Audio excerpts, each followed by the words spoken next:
welcome back to the another video. In this video, we're going to discuss about magnetic field due to a toroidal solenoid with the help of Ampere circuital law. So hello everyone, this is Gaurav. I hope you all are doing well.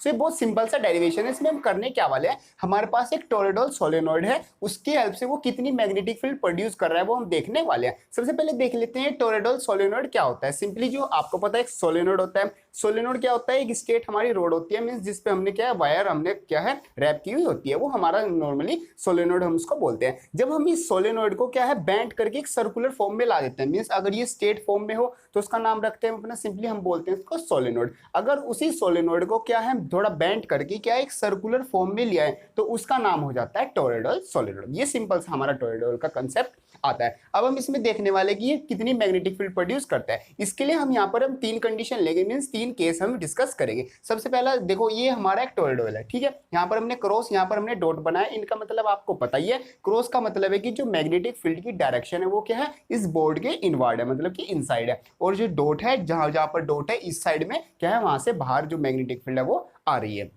तो हम देखने वाले सबसे पहले जो ये हमारा toroidal है, ये जो इसकी सरफेस है, इसके सरफेस के अंदर कितनी मैग्नेटिक फील्ड प्रोड्यूस हो रही है, पहले केस हम वो देखेंगे। फिर दूसरा ये जो इसके सरफेस पर है, मींस ऑन द सरफेस, ये हमारी कितनी मैग्नेटिक फील्ड प्रोड्यूस कर रहा है वो चेक करेंगे। फिर सरफेस के बाहर, मींस ये जो ये वाला डार्क लाइन वाला हमारा है, इसके बाहर कितनी मैग्नेटिक फील्ड प्रोड्यूस हो रही है वो हम देखने वाले हैं। तीनों जगह पर हम देखेंगे और फिर हम लास्टली हम देखेंगे कि टोटल हमारी कितनी मैग्नेटिक फील्ड प्रोड्यूस हो रही है। तो सबसे पहला जो केस लेते हैं वो लेते हैं हम इनसाइड द, मींस हम जो अपना ऑब्जर्वेशन पॉइंट लेते हैं वो लेते हैं इनसाइड द टोरॉइडल, मतलब कि ये हमारा टोरॉइडल हो गया। और ये जो हमारा ऑब्जर्वेशन पॉइंट है वो हम मान लेते हैं वो है हमारा यहाँ पर P, और यहाँ पर एक हम ना क्लोज सरफेस मान लेते हैं जो कि एक सर्कुलर फॉर्म में है।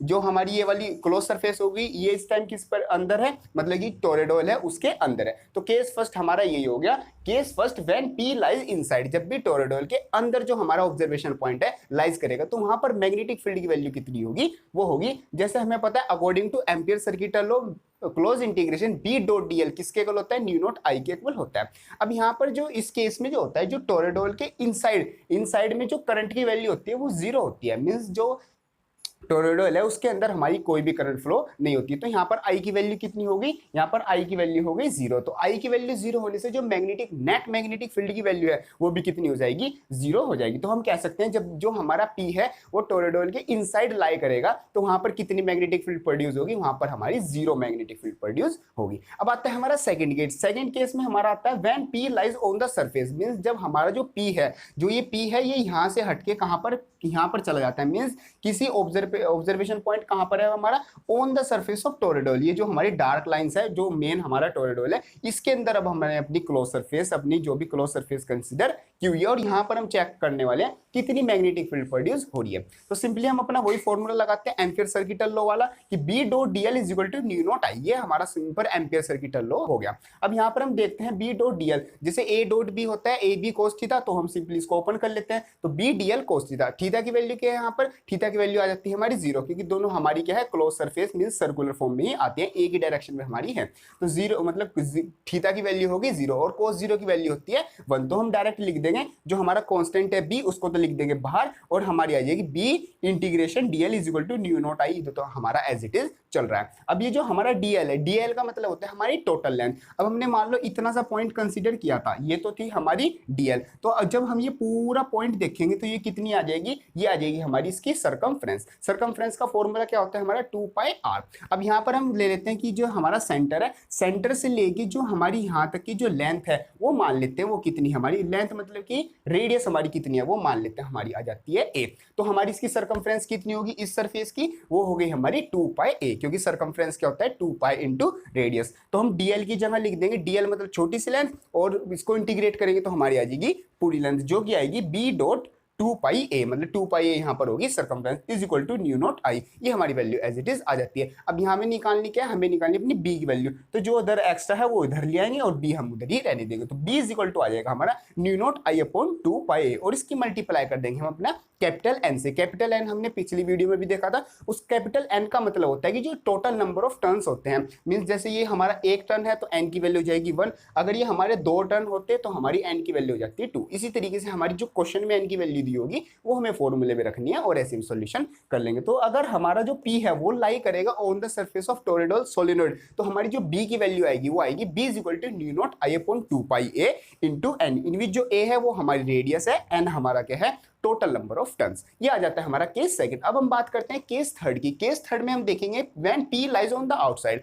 मींस अब ये P हमारा हम यहाँ पर नहीं कंसीडर कर रहे हैं, हम यहाँ पर किसी पॉइंट पर कंसीडर कर रहे हैं, एक छोटा सा DL लेते हैं और P ऑब्जर्वेशन पॉइंट हमारा बाहर की साइड आ जाता है। यहाँ पर हम एक क्लोज सरफेस कंसीडर कर लेते हैं जो टोरॉइडल के बाहर है। यहाँ पर हम देखते हैं जो मैग्नेटिक फील्ड की वैल्यू आएगी वो कितनी आएगी। अब यहाँ पर हमारा क्या है, ये एक लूप बन गया, मीन्स यहाँ से क्या है मैग्नेटिक फील्ड की डायरेक्शन बाहर आ रही है, अंदर जा रही है इनसाइड से, और यहाँ से क्या आ रही है बाहर आ रही है। तो ये हमारा क्या है एक लूप बन गया करंट का। तो जो आएगा फॉर लूप मीन्स करंट के लूप के लिए जो हमारी करंट जितनी भी यहाँ से बाहर आ रही है मीन्स आई इनवर्ड मीन्स जितनी करंट अंदर जा रही है उतनी करंट हमारी बाहर आ रही है। तो ओवरऑल जो हमारी करंट का मूवमेंट हो रहा है, जो ओवरऑल करंट की वैल्यू आएगी वो आ जाती है हमारी I total is equal to 0, because जो आई इनवर्ड है मीन्स जो अंदर जा रही है करंट और उतनी हमारी बाहर आई है फॉर अ लूप में हमारी जो टोटल करंट की वैल्यू हो जाएगी वो जाएगी हमारी 0, और I 0 हो जाता है। जैसे फर्स्ट केस में I 0 हुआ था तो वहां पर B की वैल्यू कितनी हो गई थी, वो हमारी 0 हो गई थी। इसी तरीके से जो केस थर्ड है, केस थर्ड में मींस जब हमारा P जो ऑब्जर्वेशन पॉइंट है वो टोरॉइडल सोलेनोइड के बाहर लाई करेगा तो वहां पर भी जो हमारी मैग्नेटिक फील्ड की वैल्यू आ जाएगी वो आ जाएगी हमारी 0, means B is equal to कितना आ जाएगा 0 इन द केस थर्ड। तो इस तरीके से हम देख सकते हैं कि जो टोरॉइडल सोलेनोइड है वो कितनी मैग्नेटिक फील्ड प्रोड्यूस कर रहा है। इनसाइड में उसकी भी 0 है क्योंकि वहां पर क्या, वहां पर करंट है ही नहीं।